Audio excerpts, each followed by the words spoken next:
درود و رحمت خدا بر شما باد. من یک خواهش دارم و از شما مصلحت گرفتنی هستم. من در ماه ایول خانه‌دار می شوم و می خواهم که خداوند فرزند بر من دهد که او با شرم و با حیا و خدا ترس باشد. آیا این یگان راه دارد؟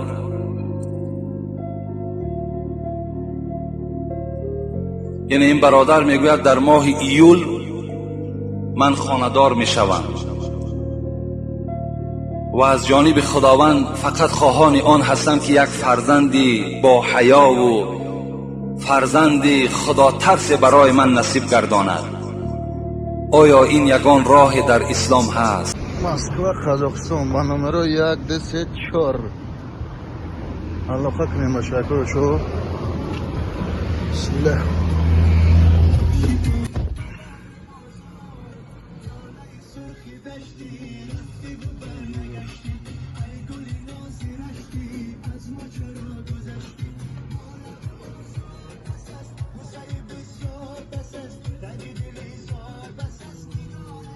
نفرونه که قد پست دارد و میخواید قد بلند داشته باشد، یا اینکه فربه هستید و میخواید خراب شوید، یا اینکه خراب هستید و میخواید فربه شوید، یا اینکه زنهایی که از بیماری های زنانه اذیت میکشند، یا اینکه از دردهای معده، روده، گرده اذیت میکشند، به همه این شرکت شفافرما کمک میرساند. یا اینکه زنهایی که از مرشینه یا از داغ‌های سفید روی اذیت میکشند، به همه این شرکت شفافرما کمک میرساند. غیر از این شرکت شفافرما برای شما حجامه به پول را پیشنهاد مینماید. کسانی که در شهر مسکو قرار دارد هم رفته حجامه کند، هم داروهای خود را دسترس نماید. مرحمت. در اسلام برای زندگی نیک را، برای یعنی زندگی کردن بی نهایت برنامه های زیاده وجود دارد. از آن جمله من برای این برادر یک حکایه میکنم و از زن خود اگر این معامله را طلب کند انشاءالله خدا را فرزند خوب میدهد. میگوید در افغانستان یک زمان یک پادشاهی بود به نام دوست محمد خان. روز میگوید نوکرای او، خدمتگارهای او به او خبر آوردند که امیر دوست محمد خان بالای بیرون از شهر یک لشکر جمع شده است و میخواهند که با افغانستان هجوم کنند و این ملک ما و شما را تار و مار کنند. چگونه ای که امروز بیچاره مردم مستضعف افغان در زیر ظلم این یهود گرفتار است، باید همه شما وظیفه‌دار هستین که دعا کنین که خدای مهربان این یهود از بالای قوم مسلمان دور بگرداند. اونا هیچ وقت برای نیکبختی این مردم آمدگی نیستند. اونا برای افلاس، برای پلید کردن جامعه اسلامی آمدگی هستند. میگوید یک لشکر بیرون همان افغانستان قرار دارد، میخواهد که ملک تو را، سلطنت تو را همش برهم دهد. این دوست محمد خان غمگین شدند و یک فرزند داشتند. این فرزند را در حال وزیر مدافعه اعلان کرد، یعنی سردار لشکرهایی که در همون ملک خود داشت اعلانش کرد. با چند هزار لشکر سپارش داد که رفته با این لشکری که بیرون شهر قرار دارد با این جنگ کنید، بجنگید تا که اینها وارد افغانستان نشوند. این جوان، این پسر دوست محمد خان با همراهی لشکر بیرون شهر آمدند، با این لشکر بیگانه جنگ را آغاز کردند. از بین هفته گذشت یک نفر آمد و خبر داد امیر دوست محمد خان لشکری که با سرداری فرزند تو بود در برابر این لشکر شکست خورد و تلفات زیاد شد و فرزند تو از جنگ فرار کرد، پشت گردانید. دوست محمد خان بسیار میگوید غمگین شد. در حال نزد خانمی خود آمد، نزد زنی خود آمد، گفت خانم گفت فرزند ما گفت در این جنگ شکست خورد و از جنگ فرار کرد، گریخت. چی شرمندگی! این خانم چی گفتند؟ گفتند دوست محمد خان این دروغ است. فرزند من از جنگ فرار نکرده است. این پادشاه گفت من برای تو از منبع‌های اعتمادی خبر داده ایستادم. تو در خانه نشسته میگویی دروغ. مرا از بین جنگ آمدن نفر خبر داد که فرزند تو از جنگ راه گریز را انتخاب کرد، لشکر تو شکست خورد. تو باشی میگویی فرزند من نگریخته است. گفت من بر تو گواهی میدهم که فرزند تو از جنگ نگریخته است و پشتم نگردانیده است. پادشاه به دل خود میگوید گفت که خیلی زن از در خانه است، برای تسلای دل خود اینم میگوید که غمگین نشود. از بین میگه 2 روز گذشت، شاید 3 روز گذشت، باز خبر آمد دوست محمد خان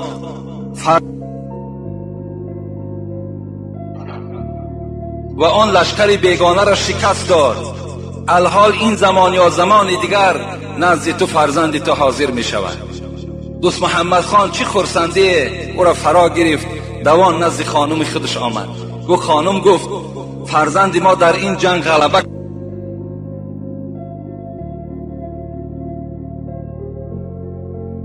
و آن لشکر بیگانه را شکست داد.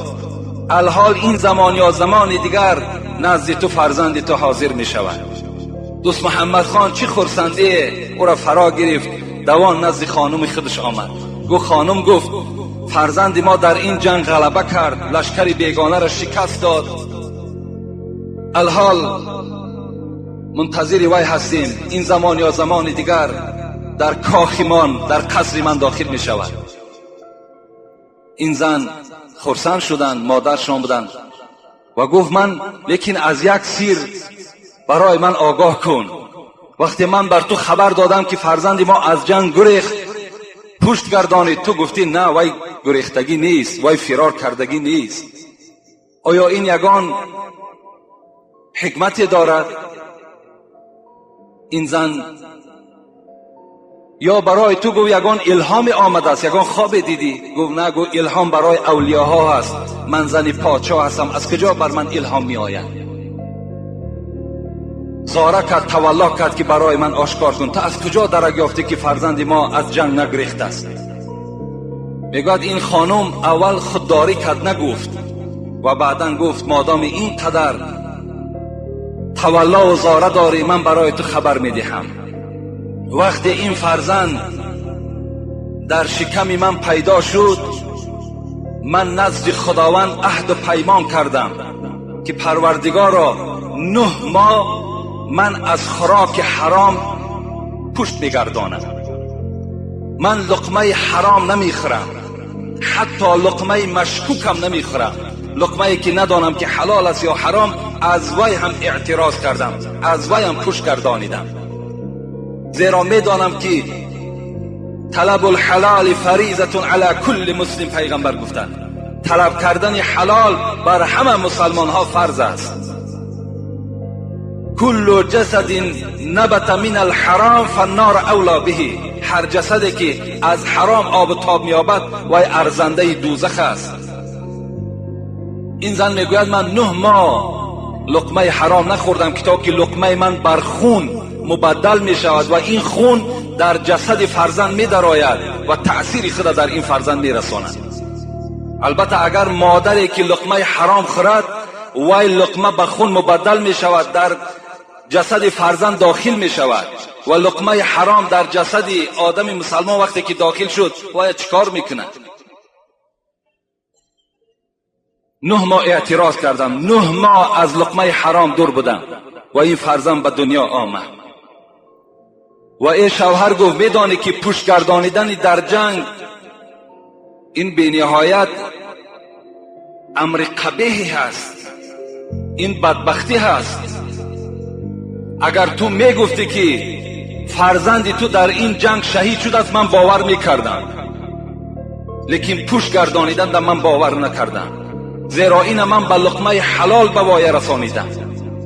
این فرزند از لقمه حلال وقتی که به دنیا آمده است و به لقمه حلال وقتی پرورش کردم، این شجاعت و دلیری همه در وجود این فرزند تسلیم شدگی بود.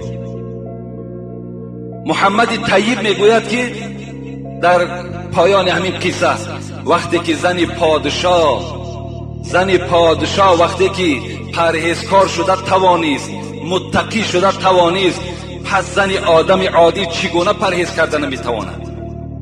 وقتی زن پادشاه که تمامی نوش و نعمت دنیا در نزد اونها مهیا هست، بازم این وقتی که وای پرهیزکار شد، وای لقمه حرام در وجود خود که راه نداد، پس زنهای ما و شما آیا نمیتوانند؟ میتوانند. این برادری که از ما درخواست کردن اگر برای فرزند با حیا و خدا ترس اگر تو مقصد داشته باشی، یگانه میتوانی که لقمه حرام بر خانت حاضر نکن و زنی خودم تعلیم ده که از هر لقمه های حرام استفاده نکند، انشاءالله فرزند سالم و صالح در خانه تو پیدا می شود. من یک منظره را هیچگاه فراموش نمیکنم. در یک کست ویدیویی که برای خنده ماندن اونم، که یک منظره خنده آور بود و هم مصیبت آور بود، من همون هیچگاه فراموش نمیکنم. وقتی زنی را دیدم حامله‌دار بود، در همون کسیت حامله‌دار بود و همان شکمش آشکارا نمایان بود. یک معرکه هست، بچنان رقص دارد، حامله است، ممکن که همین روزهای نزدیک باید تولد کند، لیکن به نهایت همون معرکه رقص همون آباد گرفته است، رقص دارد. وقتی زنی که در حالت حامله با این عملهای درشت ناخوب وقتی دست میزند، فرزند او چگونه فرزند میشود؟ اگر وای دختر تولد کند، چی بچه تولد میست خودش یک رقاصه است، هیچ چی دیگر. وای دیگر یگان فایده نه در اسلام و نه در جامعه نمیاره.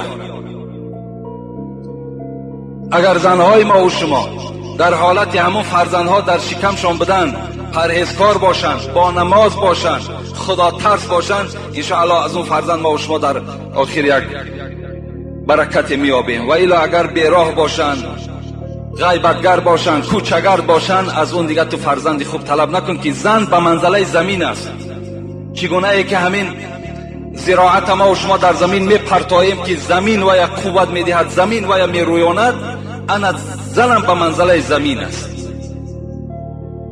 السلام علیکم حضرت دامولا، درباره همین مرده‌شویی هایی که در معرکه ها از کمبودی شخصان مرده شده سخن میگویند، سیر آنها را آشکار میگویند، چیزی میگفتید؟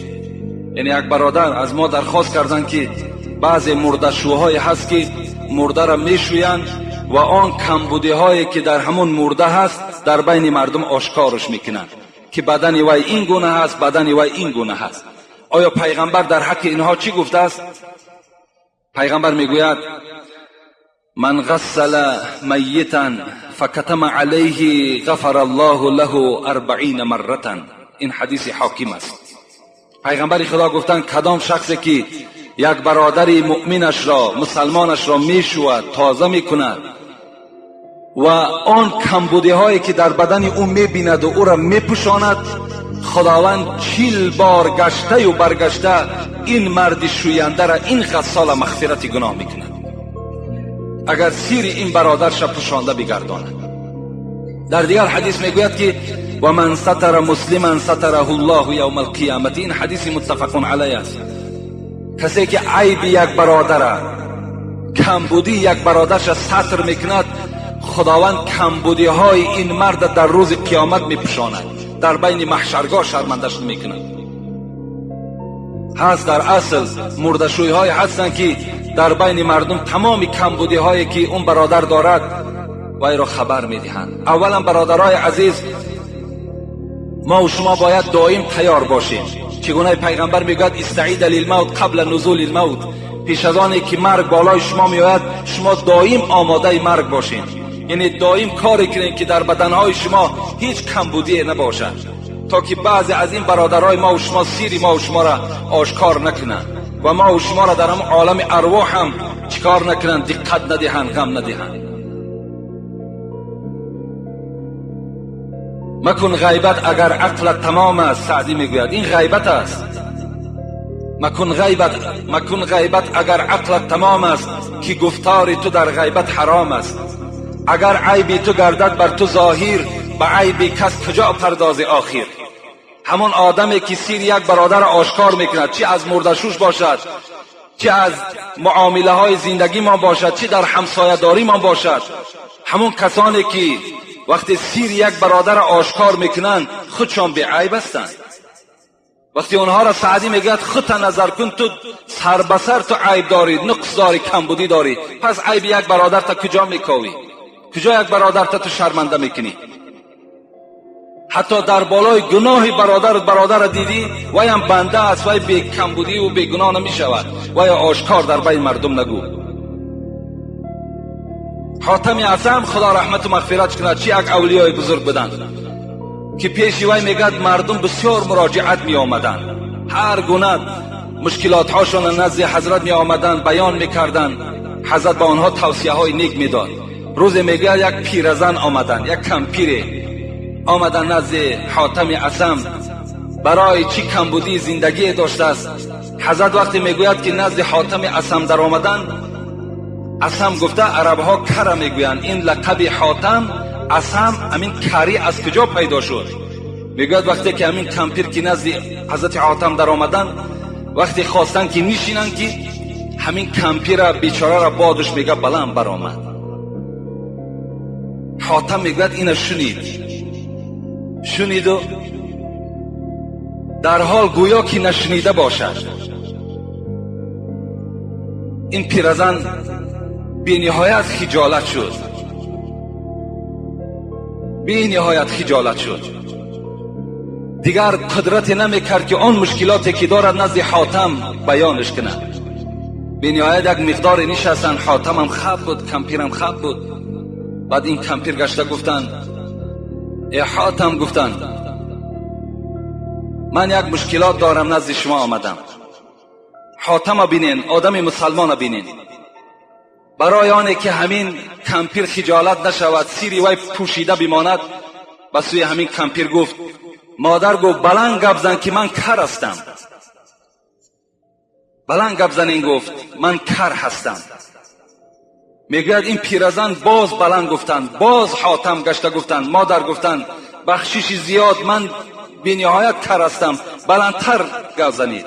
این کمپیر میگه در دل خود شاد شد که این عمل مرا این حاتم نشنید و خجالتش از بدنش گم شد. میگه همین حاتم بعد این کمپیر رو از خانه جواب دادن، این کمپیر 15 سال دیگر حیات دید. 15 سال حضرت حاتم در بیرون کوچه حتی که کر میگشت و تمام مردم و یک کر میگفتند. وقتی این کمپیر از دنیا گذشت، باز حضرت حاتم میگه اصل اوله خود باز همون با مردم معامله کردن و همون گوش شنوای خود باز در بین مردم آشکار کردن. این از حق برادری. شر نیست که هیچ آدم به کمبودی نیست، یگانه به نقص و به کمبودی همون ذات پاک است. همه شما گناهکار هستید. باور کنین اولادهاتون اگر ورق زنن چی کمبودی ها در اولادهای شما هست. شر نیست دختری فلانی این تکرد، زنی فلانی این تکرد، بچه فلانی این تکرد، اینا عیب هستن، شرمنده میشین. این زبان خدا برای این نداد است که عیب یک برادر آشکار کنی، عیب یک برادر تو بجویی. این زبان برای این نآمده است. بی نهایت شرمندگی هست. السلام علیکم داملای محترم.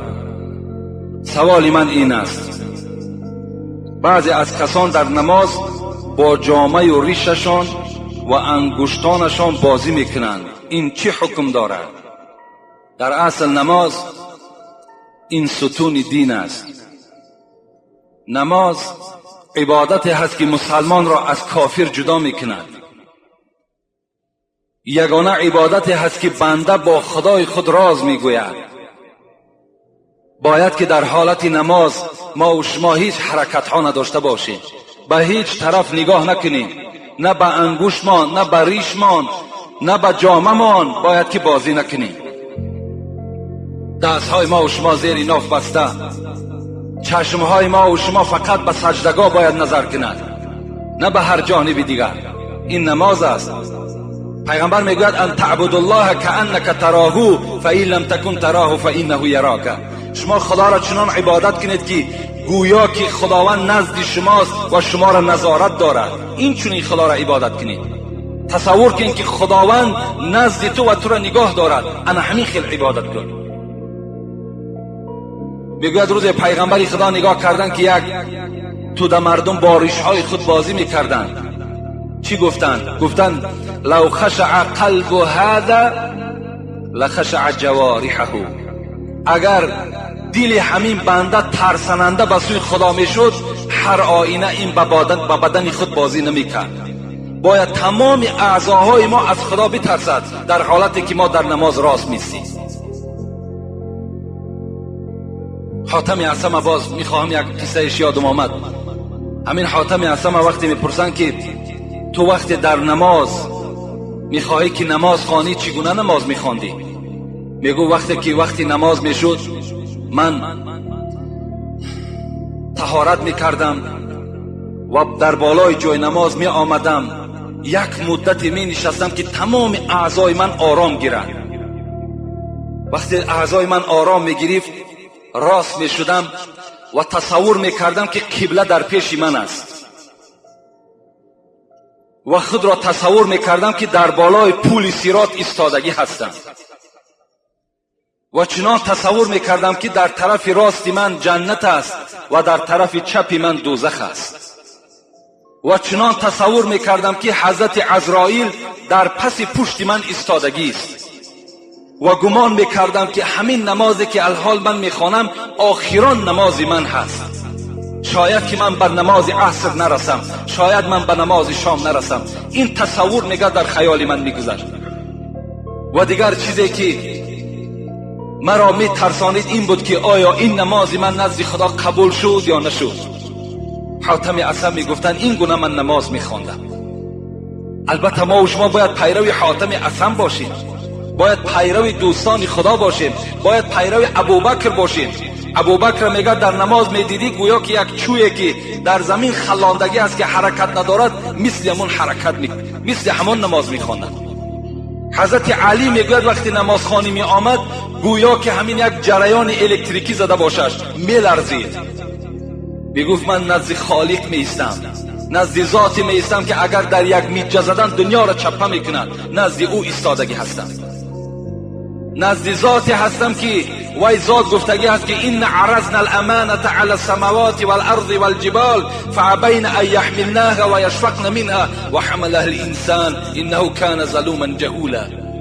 من نزد آن ذاتی هستم که همین نماز خداوند کوهها را پیشنهاد کرد، آسمانها را پیشنهاد کرد، بحرها را پیشنهاد کرد که همین نماز قبول میکنین یا نه. کوها میگوید حضرت علی با این بزرگی ترسیدن، گفتن ما نماز قبول نمیکنیم. و حملها الانسان، نماز انسان قبول کرد. پیشنهاد آدم کردن نماز قبول میکنی؟ گفت بله قبول کردن. وقتی که کوها با این بزرگی که طاقت نماز نداشتن، پس وقتی من نماز خوانم چگونه حرکتی در نماز کنم؟ انا همچنان باید که ما و شما نماز داشته باشیم. خدا رحمت کنه صوفی الله را، همین عبادت های ما و شما را دیده میگوید که دل جدا زبان جدا باشد، او کجا طاعت خدا باشد. دل جدا زبان جدا باشد. در زبان تو نماز خوانده ایستاده ای، لیکن دل این نماز تو را تصدیق ندارد. دل تو در دیگر جا هست. دل جدا زبان جدا باشد، این کجا طاعت خدا باشد. جسم در خانقاه و دل در سیر، این چنین بندگی چی خط و چی خبر. جسم در خانقاه است، جسم ما در بالای جای نماز است، لیکن دل ما در سیر است. این چگونه عبادت است؟ میگوید دست در صبح زبان در یاد، این چنین بندگی. دست در صبح زبان در یاد، دل در آرزوی دنیوی فریاد. در دست ما تسبیح داریم، سبحان الله سبحان الله میگیم، لیکن دل ما فقط محبت و میلش به سوی دنیاست. میگن ظاهر خود حرقه پوشی ها، باطن خود مکر و فریبی ها. بیرون تو میگوید اگر نظر کنیم تمام لباس اسلامی در بر تو هست، لیکن در درون مکر و فریبی ها وجود دارد. در آخر حضرت غضبناک شدن، گفتند این چی طاعت چی بندگی باشد، مردنت به که زندگی باشد. اگر همچنان تو خدا را عبادت کنی، همچنان بے پروایانه عبادت کنی، از این گونه عبادت مردن تواری بنده بهتر است. السلام علیکم اکای داملا. در قبرستان ها بالای قبرها عمارت ها شده ایستاده است. آیا این درست است یا نه؟ در اصل امروز باز چه یک بدعت، چه یک بدبختی بالای ما و شما آمده است که بالای قبرها را چی بناهای زیبایی می سازیم، حالان که رسول اکرم نهی فرمودند ان یقعد علی القبر و یقصص ان یبنى علیه. پیغمبر خدا میگوید که من نهی میکنم، شما را باز میدارم اینکه در بالای قبر ننشینید. یعنی وقتی شما قبرستان رفتین بالای قبر یک برادر ننشینید. و دوم اینکه در بالاهای قبر شما عمارت بنا نکنید. در حدیث دیگر میگوید پیغمبر نه عن ان یکتب علی القبر شیء، شما را من میکنم که در بالای قبر چیزی ننویسانید، مکتوب نکنید.